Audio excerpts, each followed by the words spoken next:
Okay, sampai. Okay, hari ini kita akan pergi satu lagi percutian di villa. Okay, kali ini kita akan pergi ke villa di Cove. Okay, tengok. First, kita akan cerita berkenaan location. Location dia terletak dekat Kuantan, Pahang. And then tulis dekat situ near to beach.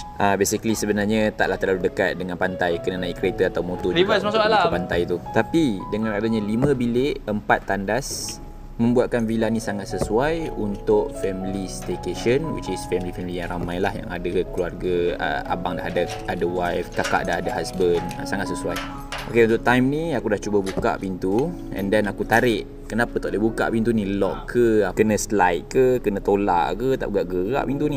Rupa-rupanya dia kena... Tak boleh buka? Sebelum tu aku kasihlah demo. Tak boleh tarik, tak boleh tolak, tak boleh tarik, tak boleh tolak.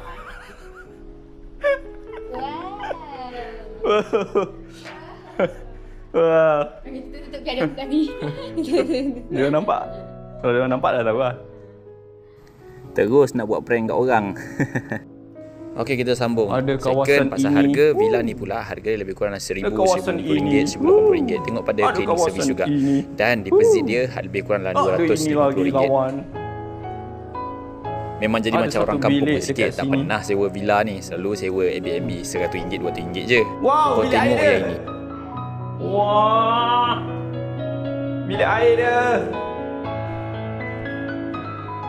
Sebenarnya ada satu lagi bilik air yang ada bathtub. Yang tu tak sempat ambil video sebab kita orang pusing-pusing tersesat dalam villa ni. Rupanya ada kawasan tersembunyi untuk bathtub.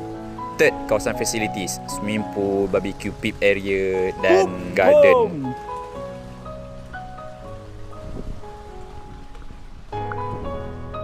Ini baru garden belah depan. Ada juga garden belah belakang dengan belah tepi tarik macam tu. Tarik. Tarik kuat-kuat Mi. Tarik kuat-kuat Mi.